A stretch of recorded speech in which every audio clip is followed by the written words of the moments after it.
QOLT has improved my teaching in that it gives me some solid guidelines of what I really need to remember to put in there, how I can structure a class so that everything between my 104 class or my 200 class, 300 or 400 class, that if the student knows what to expect when they come in, they're going to have a set mechanism to walk through the class that they're already aware of.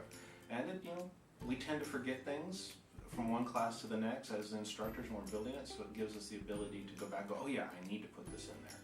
So it's really given me a way to maintain consistency all the time. I think it really has helped me structure things a little bit better.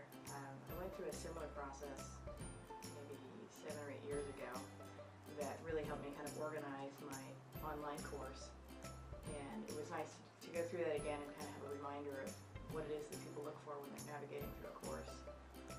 Just the best practices aspects of online classes, a lot of that I've been able to incorporate into my classes are generally face-to-face, and so it's actually helped me use the learning management system in a more sophisticated way, just because of the different sort of tools that I learned that people who work specifically only online, the things that they use, those as you're using the learning management system, you can do them whether you're interacting with students personally or just online. It has improved my teaching immensely, and I really do mean that. I've been a professor here at Humboldt State now, I almost don't want to say, but 34 years.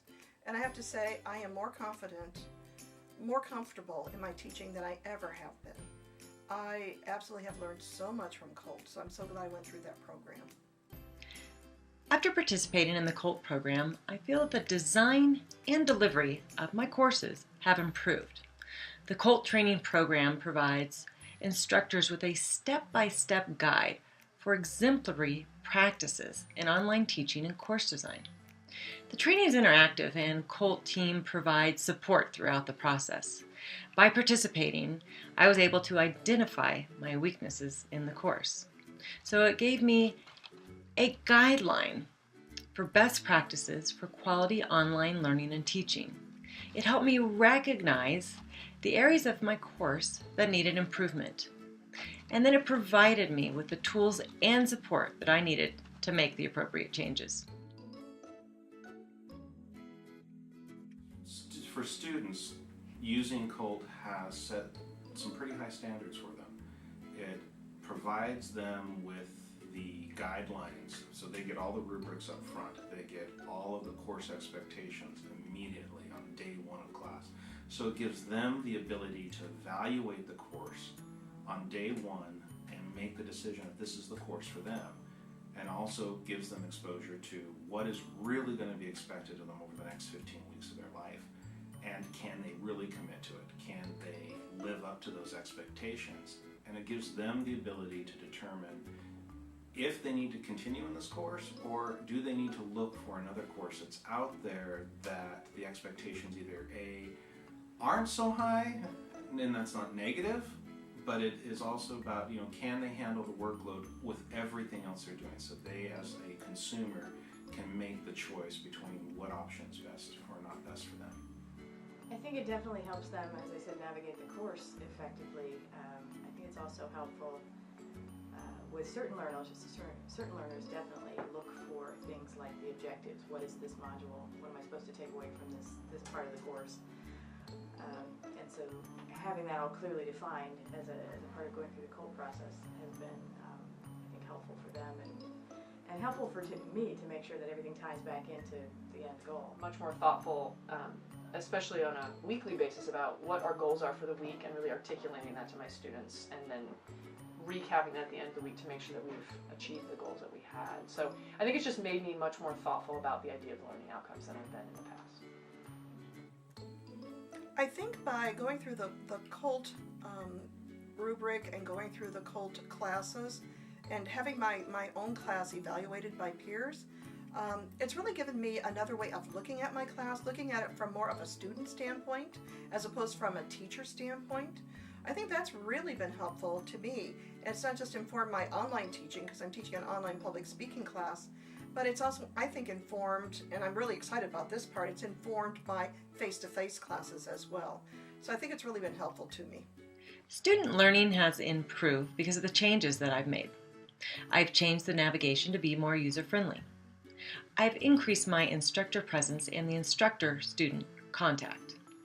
By revisiting the student learning outcomes, I was able to better link my assessments with the course learning objectives. I focused my attention on timely feedback for students and provided students with more opportunities to ask questions and to give me feedback.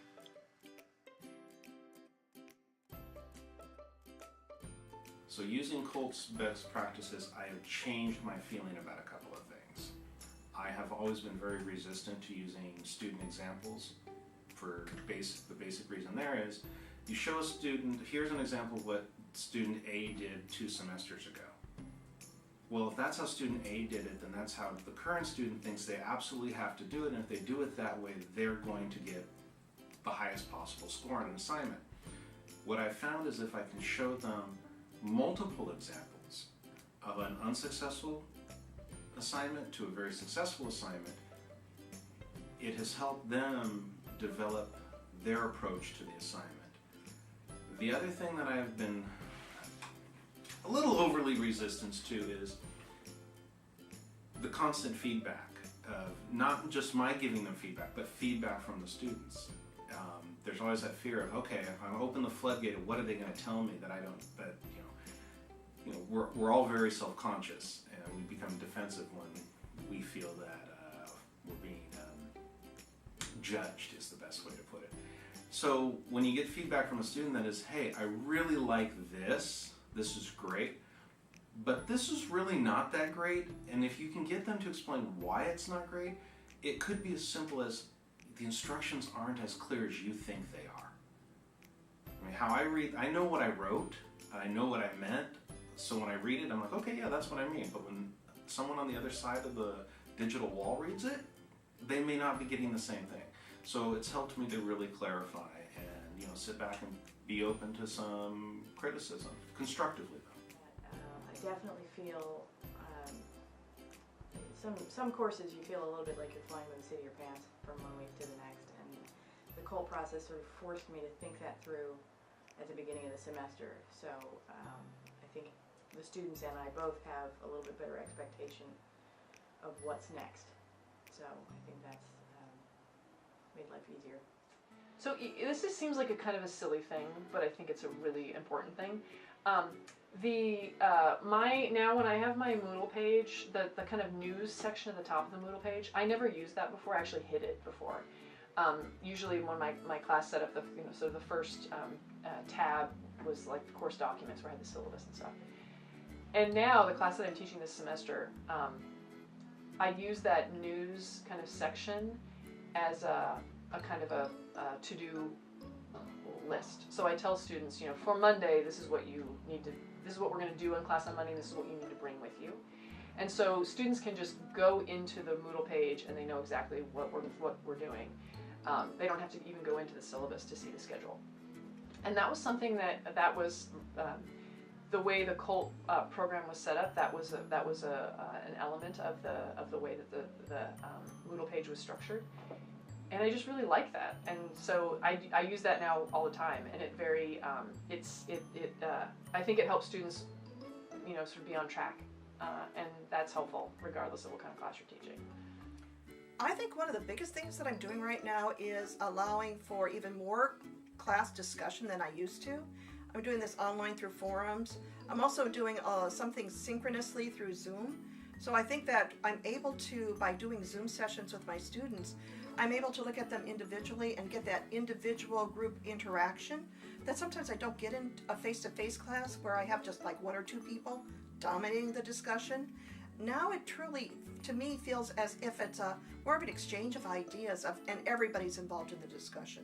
So I really like that piece of it. Because I'm teaching totally online, I make time and effort to figure out how to be personable with my students. I don't want there to be this artificial disconnect. And so I go out of my way, I send them a welcome letter. I have 2 videos on that welcome letter, one that's kind of formal, and then at the end, one pretty funny one as well, so they get to know my personality. I'm putting in samples of my students' work from class to class, And my students, when I ask them if I can share their samples with future students, are absolutely thrilled, and they give me written permission to do so. And then my future students, when they look back, they think it's really cool what my students from previous semesters have done, and they feel more comfortable then in doing assignments. I think that's a really important piece when we think about how to help our students achieve the goals that we hope they will meet. After going through the QOLT training, I completely reworked my syllabus. It is now a resource for students as opposed to just a simple guideline or overview of the course. In addition to the learning outcomes, I included more information on the add-drop policy and my late work policy. In addition, I added information on disruptive classroom behavior and even included a video on academic honesty and plagiarism.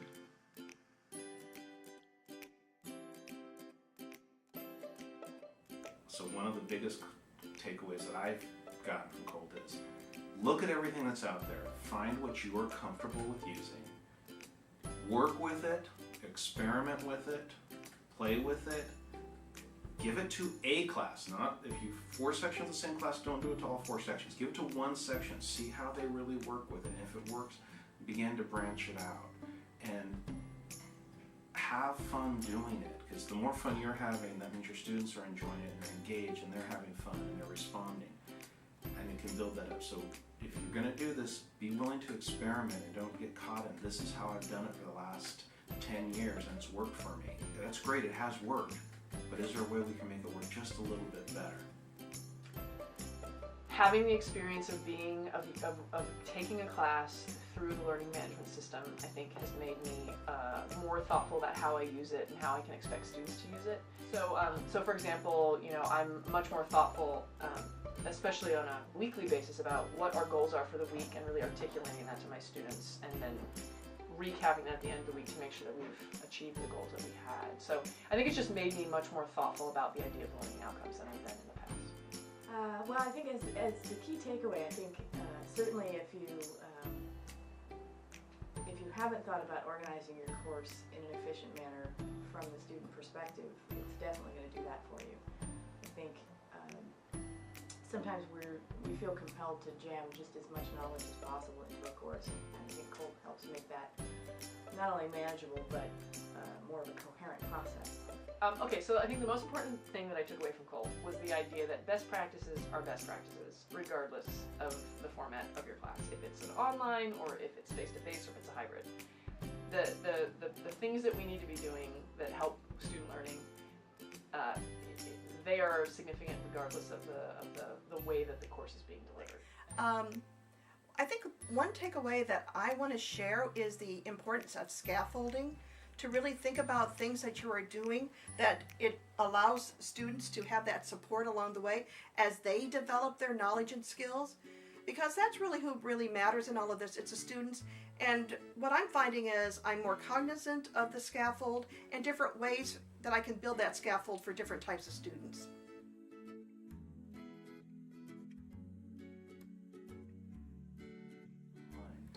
So this last year, I have incorporated Twitter into my classroom. So my students actually send out tweets every single week. They're required to send 3 out. 1, something that they've learned. 2, give me a current event, something that relates to our course that is happening in the world. And then they either have to reply or retweet something else. So they have a specialized hashtag, and it all feeds right into the course so they can see it, I can track them. And it is giving them the ability to use tools they're already using, things that they use either on a daily basis to communicate with friends or track things. I've noticed with this particular experience of using QOLT to find new ways to do things, that I'm seeing much clearer correspondence from them, both in class and in writing. I think the course roadmap was probably the most useful thing, just plotting the whole thing start to finish. I've taught the course for a number of years, and I feel like I have a handle on where they're going start to finish, but going through the roadmap, again, really cemented that and helped me find some gaps that I didn't realize that I had. And, to me it made perfect sense to go from here to here, but from the student perspective, maybe not so much. Yeah, because I do think the thing that I've used most significantly that I think is most successful is that idea of sort of road mapping what we're doing. So again, that idea, that sort of the top of my Moodle page having the to-do list for what needs to happen in each class. I think that that's probably been the most valuable thing that I do, and I think it's most enhanced what happens in the classroom as students really know, they come prepared because they know what to expect, and it helps me sort of guide us through the course of the semester in a more thoughtful way. I would say it's my use of the VoiceThread. I use VoiceThread in my face-to-face public speaking class, but I've taken several steps further in my online class, and I'm finding it so beneficial for the students. They do their opening activity to meet each other through a voice thread. It's a quotation voice thread where they get to know each other and they respond to each other's voice threads. It's been wonderful that way. But in addition, this semester I added in an informative voice thread, so their first informative speech is actually through a voice thread. So they learn how to do visual aids, and then they have a script written out. But they're learning to become comfortable with their vocal delivery and in writing an outline. And then at the end of the class, and this is so cool, after they've done also their face-to-face speeches via Zoom, we do a voice thread, and the students do a self-reflection and give advice to the students for the next semester. And the students have been so excited about doing that for their future colleagues. That's been a real hit. So I say that's something that really I see as something that I took away and that I encourage others to take away as well, is to really build on assignments. I created grading rubrics and provided detailed guidelines for assignments and discussions, better communicating my expectations. So QOLT has helped me in my face-to-face courses to realize that even though I'm seeing them face-to-face, doesn't mean that what I'm saying or what I'm putting up on the screen is getting through to them. So I have to make sure that whatever is up on the course page, whatever I'm sending out to them, has all these very clear, very direct connections and instructions to everything else, that I've built in the links so that if they're listening to me and they think they understand what I've said, and then they go and look at those instructions and realize what they heard is not what they've been asked to do, and I won't say that it's my fault they didn't hear that correctly, but it helps them be very clear with what they need to have done, what they need to get into me, and also provides them with ways to communicate. By providing these multiple ways in which they are allowed to communicate with me, I'm able to answer their questions more timely and more effectively. In the same way, really. It made me take a look at the structure, beginning to end. I think in face-to-face you have a little more leeway to fudge things. If the students are not clear on what's happening, you see that in their face and you can kind of make it up as you go along. But if you go through that road mapping process in the same way, you reduce a lot of that confusion right up front. So I think we tend to think of online classes very different than face-to-face, and they are in certain ways. But what makes good teaching and learning is, crosses those barriers. I think taking QOLT and doing the online public speaking class, what's so wonderful is I am now already actively putting what I've learned from QOLT into my current face-to-face classes. Just as an example, my students in my upper division general education class are now doing voice threads.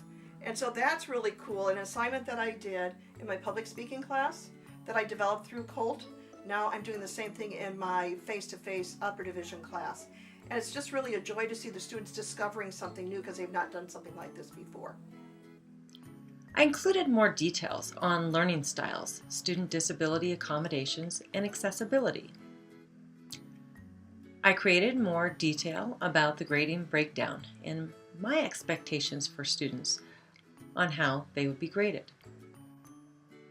And lastly, I created a section of student resources with phone numbers and links and a description of those resources for students.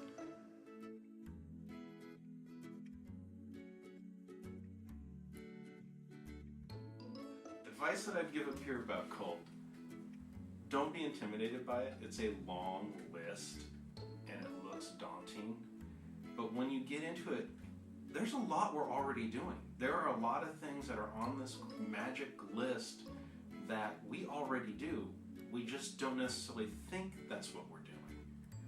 And the terminology on the list may not be how we express it in our syllabi or how we express it in our philosophies of teaching, but we're doing it already.